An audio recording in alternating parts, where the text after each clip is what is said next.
উনি ওখান থেকে কিছু বালু নিয়ে এসেছেন, আমাদের ফরেস্টকে দিয়ে গবেষণা করে বের করেছেন যে ওই মাটিতে নিম গাছ ভালো হয়। বিমানে করে নিম গাছ পাঠিয়ে নিম গাছ তৈরি করে দিয়েছেন। সেখানে পুরো সৌদি আরবময় মরুভূমির দেশে আজকে নিম গাছের তারা সাজারে দিয়া গাছ। আমি নিজেও যখন সেখানে উকুফ আরাফা করেছি, ওই নিম গাছের ছায়া তলে করেছি। বাড়ামারা বিষয়ে অনেকবার হজ করেছেন, আমাদের বন্ধু ভাই হজ করেছেন, আমরা একসাথে মক্কা মদিনা অনেক সফর করেছি। এটা এই খেদমত যদি আল্লাহ কবুল করে নেয়, জিয়াউর রহমানের জান্নাতের জন্য এটাই যথেষ্ট। তিনি দেশমাতৃকা থেকে চলে গেছেন বাংলা সুটকেস রেখে, কোনো অর্থ রেখে যান নাই, কিন্তু জনগণের হৃদয়ে বট বৃক্ষের মতো বিশাল এক ভালোবাসার বৃক্ষ উনি তৈরি করে দিয়েছেন। বেগম খালেদা জিয়ার জানাজা বাংলাদেশের বৃহৎ জানাজাগুলোর শ্রেষ্ঠ জানাজা। এটা প্রমাণ করে মানুষের হৃদয় উনি ভালোবাসা দিয়ে জয় করেছেন।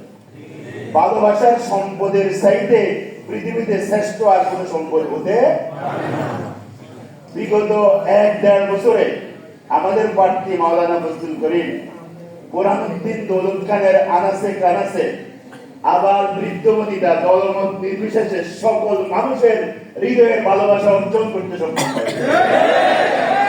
তার প্রার্থীটা আটকিয়ে দেওয়ার জন্য, তাকে নির্বাচন থেকে সরিয়ে দেওয়ার জন্য অনেক ধরনের ষড়যন্ত্র হয়েছে।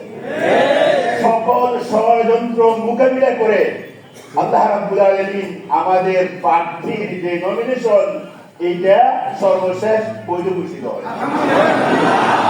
আপনাদের কাছে আবেদন করতে চাই, মানুষের হৃদয়ের ভালোবাসা দিয়ে আমাদেরকে এই বিজয় ছিনিয়ে আনতে হবে। আমাদের প্রতিটি কর্মী ততক্ষণ পর্যন্ত ঘুমানো যাবে না, ততক্ষণ পর্যন্ত ক্ষান্ত হওয়া যাবে না, ততক্ষণ পর্যন্ত নিস্তেজ হওয়া যাবে না, ততক্ষণ পর্যন্ত না আমরা বিজয়ের মালা প্রার্থীর গলায় পরিয়ে ডাক্তার শফিকুর রহমানকে বলা 2 আসন উপহার দিতে না পারে।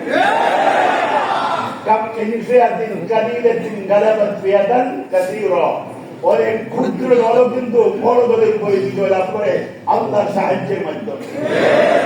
বাংলাদেশের কেউ মনে করে নাই যে হাসিনা সরকার উৎখাত হয়ে ইন্ডিয়া চলে যাবে। আল্লাহ রাব্বুল আলামিন সেই অনাকাঙ্ক্ষিত, সেই অসম্ভব জিনিসকে সম্ভব করেছেন নাকি করেন। মুসা আলাইহিস সালাম যখন সমুদ্র পাড়ে যায়, উনি জানতেন না যে সমুদ্রে তার জন্য রাস্তা হয়ে যাবে, কিন্তু উনি লাঠি দিয়ে বাড়ি দিয়েছেন আর রাস্তা হয়েছে।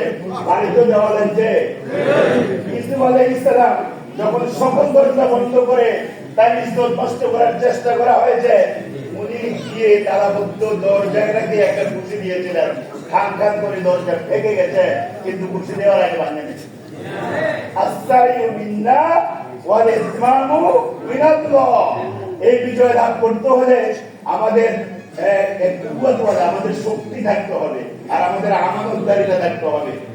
শক্তি হচ্ছে ইমানের শক্তি, শক্তি হচ্ছে নৈতিকতার শক্তি।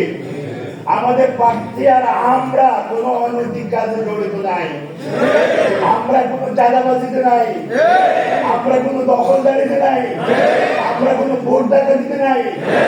আমরা প্রতিটি পরতে পরতে মানুষের হৃদয় জয় করার জন্য আমরা গুণ দিন ছেড়ে আমাদের প্রার্থী মানুষকে কোলাকুলি করছে, মানুষকে আলিঙ্গন করছে, মানুষকে বোঝানোর চেষ্টা করছে। আমাদের কর্মীদেরও এটাই কাজ।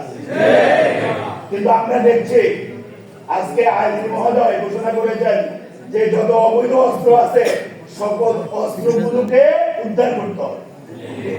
আপনারা বুঝতে হবে যে অবৈধ অস্ত্র কার কাছে আছে। আমাদের প্রার্থী ওই দিন বলেছেন যে বোরহানুদ্দিন দৌলত খানের আনাসে কানাসে আমরা অবৈধ অস্ত্রের জনজনানি শুনতে পাই। আইজি মহোদয় বলেন যে অস্ত্র উদ্ধার করতে হবে। সরকারি